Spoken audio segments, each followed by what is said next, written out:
चढ़ावे की चोरी हुई है, अब ये सब लोग मान रहे हैं। पर क्या असली दोषियों को, बड़े लोगों को, जो बड़े बड़े प्रभावशाली ताकतवर लोग इसमें शामिल हैं, उनको सज़ा मिल पाएगी? उनकी गिरफ्तारियां होंगी? क्या उनके खिलाफ एक्शन होगा? मैं देख रहा था टीवी पे कुछ एंकर हर बात पे ये कह रहे हैं कि मोदी जी हैं, मोदी जी किसी को छोड़ेंगे नहीं, मोदी जी किसी को बख्शेंगे नहीं। मैं लोगों से पूछना चाहता हूं कि क्या आपको भी भरोसा है कि मोदी जी असली चोरों को सजा दिलवा पाएंगे?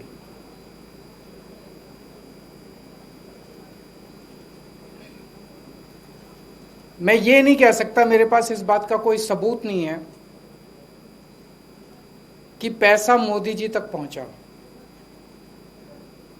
इस पे मैं कोई टिप्पणी नहीं करूंगा, लेकिन पूरा घटनाक्रम ये जरूर दिखाता है कि मोदी जी ने पूरे मामले को रफा दफा करने, उसको ढकने और दोषियों को बचाने में कोई कसर नहीं छोड़ी है। प्रधानमंत्री जी ने ट्रस्ट बनाया, खुद पर्सनली उन्होंने ट्रस्ट बनाया। एक एक व्यक्ति जो इस ट्रस्ट के अंदर है वो प्रधानमंत्री जी ने खुद चुना। प्रधानमंत्री जी के अपने लोग हैं इस ट्रस्ट के अंदर। चंपत राय प्रधानमंत्री जी के बहुत खास माने जाते हैं। चंपत राय को श्री राम मंदिर का जनरल सेक्रेटरी और सर्वे सर्वा सब कुछ चंपत राय थे इस मंदिर में। सर्वे सर्वा बनाया वो मोदी जी ने बनाया, उनका अपना आदमी माना जाता है चंपत राय। अब जमीन घोटाले से शुरू करते हैं। उन 2021 में जमीनों के खूब घोटाले हुए वहां पे। एक मामला जो खूब चर्चा में आया, खूब अखबारों में चला, एक पाठक परिवार है जिसने 2 करोड़ की जमीन इनकी पार्टी के एक व्यक्ति को बेची और 10 मिनट में उस व्यक्ति ने वही जमीन 18 करोड़ रुपए की मंदिर ट्रस्ट को बेच दी। 10 मिनट के अंदर 2 करोड़ की जमीन भी 18 करोड़ की हो गई।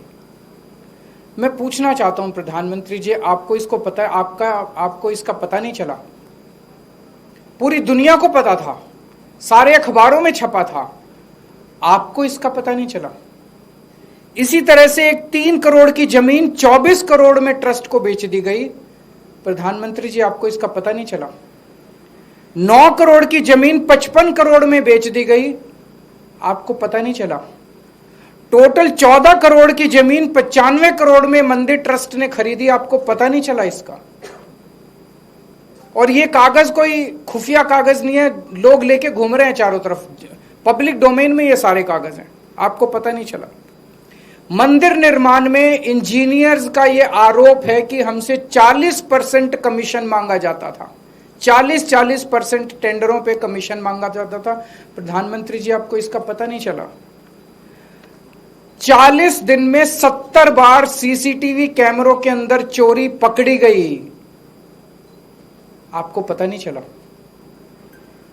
8 महीने की सीसीटीवी की फुटेज डिलीट कर दी गई, प्रधानमंत्री जी आपको पता नहीं चला? इतनी चोरी इतने लंबे समय तक चली, प्रधानमंत्री जी आपको इसका पता नहीं चला? उस ट्रस्ट के अंदर केंद्र सरकार का एक होम डिपार्टमेंट का अधिकारी भी मौजूद था, उसके बावजूद भी आपको पता नहीं चला? प्रधानमंत्री जी, इस देश के हर बूथ के ऊपर कौन वोटर किस पार्टी का है, किसका नाम एसआईआर में कटवाना है और किसका नाम जुड़वाना है, यहां तक आपको पता है। और अगर आप कहें कि आपको इस चोरी का पता नहीं चला, तो ये तो हम मानने को तैयार नहीं है। आपको इस चोरी का पता था। सूत्रों से मुझे पता चला है कि आईबी ने कम से कम 12 रिपोर्ट प्रधानमंत्री को सौंपी है, जिसमें उन्होंने बताया कि किस तरह से कंस्ट्रक्शन में, जमीनों में और चढ़ावे के अंदर बहुत बड़े स्तर के ऊपर राम मंदिर के अंदर चोरी हो रही है। तो पता तो चला, आपको सब कुछ पता था, लेकिन आप धृतराष्ट्र की तरह चुप रहे, आंखों पे पट्टी बांधे रहे। और जब सर से पानी ऊपर चला गया और जब मजबूरी हो गई, बहुत ज्यादा मुद्दा उठने लग गया, तो आपने लोगों की आंखों में धूल झोंकने के लिए एक एसआईटी बना दी। एसआईटी, बिना एफआईआर की एसआईटी बन कैसे सकती है? तब तक एफआईआर ही नहीं हुई थी। बिना एफआईआर के एसआईटी बन ही नहीं सकती। आपने एक एसआईटी बना दी धूल झोंकने के लिए, लोगों की आंखों में धूल झोंकने के लिए। उसी दिन देश के लोगों को पता चल गया था, जब आपने एसआईटी बनाई थी, कि प्रधानमंत्री जी लीपापोती कर रहे हैं, प्रधानमंत्री जी असली गुनहगारों को बचाने की कोशिश कर रहे हैं। और फिर आपने एक फर्जी एफआईआर की। फर्जी एफआईआर में 8 छोटे छोटे लोगों को पकड़ के जेल में डाल दिया। उसमें भी उन 8 छोटे छोटे लोगों को भी पुलिस कस्टडी नहीं दिलवाई गई, सीधे जुडिशियल कस्टडी। पुलिस ने कस्टडी मांगी नहीं। किसी भी चोरी के मामले में पुलिस कहती है कि हमें पूछताछ करनी है, हमें चोर से पूछना है कि माल कहाँ है, किसके कहने से चोरी की, कोई मास्टरमाइंड तो नहीं है, टोटल कितनी चोरी की, कुछ नहीं। पुलिस ने कोई पूछताछ नहीं की उन 8 लोगों से। पुलिस कस्टडी नहीं ली गई उनकी। उनको एश्योरेंस दिया गया, चिंता ना करो, 2-4 दिन में बेल करा देंगे तुम्हारी। ये चल क्या रहा है प्रधानमंत्री जी? संजय सिंह जब हमारे जमीनों के घोटाले के कागज लेके एसआईटी के पास गए, तो एसआईटी ने जो कहा वो चौंकाने वाला था। एसआईटी कहती है हम जमीनों के घोटाले की तो जांच ही नहीं कर रहे, हम तो केवल चंदा चढ़ावे की जांच कर रहे हैं। तो ये एसआईटी कर क्या रही है? कंस्ट्रक्शन के घोटाले की जांच नहीं कर रही, जमीनों के घोटाले की जांच नहीं कर रही। वो जांच कौन करेगा? 2021 में यूपी सरकार ने जमीनों के घोटाले के ऊपर एक एसआईटी बनाई थी। वो एसआईटी रफा दफा हो गई, किसी को पता भी नहीं चला उसकी रिपोर्ट कब आई और कब गई। क्या हुआ उस एसआईटी का? ऐसे ही दोबारा एसआईटी बना दी इन लोगों ने। 2021 के अंदर कोई जेल नहीं गया, कोई एफआईआर नहीं हुई, कोई गिरफ्तारी नहीं हुई। इस एसआईटी का भी यही हाल होगा।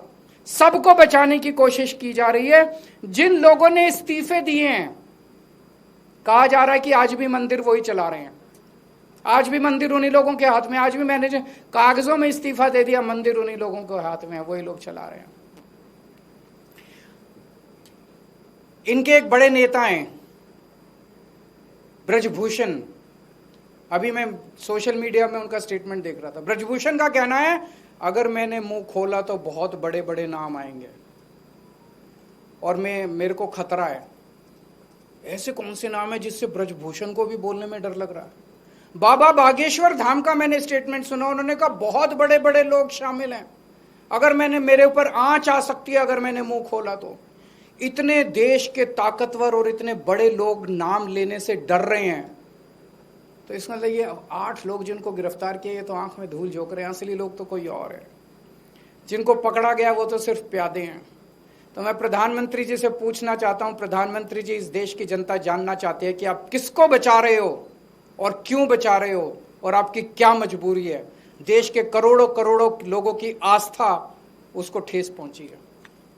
अगर आप लोगों के कोई 1-2 प्रश्न है तो। सर, लंकुश है, उसके घर पे बुलडोजर एक्शन हो सकता है, एक नोटिस भी जारी करा है उसकी पत्नी है। वो एक आरोपी होगा, लेकिन उससे बहुत बड़े बड़े लोग शामिल हैं, बहुत बड़े बड़े लोग शामिल हैं। सबके साथ सभी का क्यों नहीं? योगी जी तो कहते हैं मैं बुलडोजर मैन हूं, तो जितने चंदा चोर हैं उनके घर पे बुलडोजर क्यों नहीं चल रहा? सर, इस मामले में आज तक जो भी कोई बात करे सब भूल के चंपत राय तक ही आके सीमित हो जा रहा है। क्या लग रहा है कि उसके ऊपर मंत्री या एग्जैक्टली तो बात ऊपर तक है, बात केवल चंपत राय की नहीं है। अभी तो चंपत राय को ही बचाया जा रहा है, लेकिन बात उसके बहुत ऊपर तक है, बात केवल चंपत राय तक नहीं है। तो चंपत राय को इसलिए बचाया जा रहा है। चंपत राय को क्यों बचाया जा रहा है? एक बड़ा प्रश्न ये उठता है, चंपत राय को क्यों बचाया जा रहा है? इन लोगों को लगता है कि अगर चंपत राय ने मुंह खोल दिया तो बड़ी मुश्किल हो जाएगी। Thank you. सर, क्या आप चाहेंगे ईडी इस मामले की जांच करे, क्योंकि इस तरह के मामलों में विपक्ष के राज्यों में खासतौर पे ईडी का एक्शन देखने को मिला है? देखिए, ईडी भी इन्हीं की है, सीबीआई भी इन्हीं के घर की है सारी एजेंसीज। जब प्रधानमंत्री खुद सबको बचाने में लगी हुई है तो क्या ईडी और क्या सीबीआई?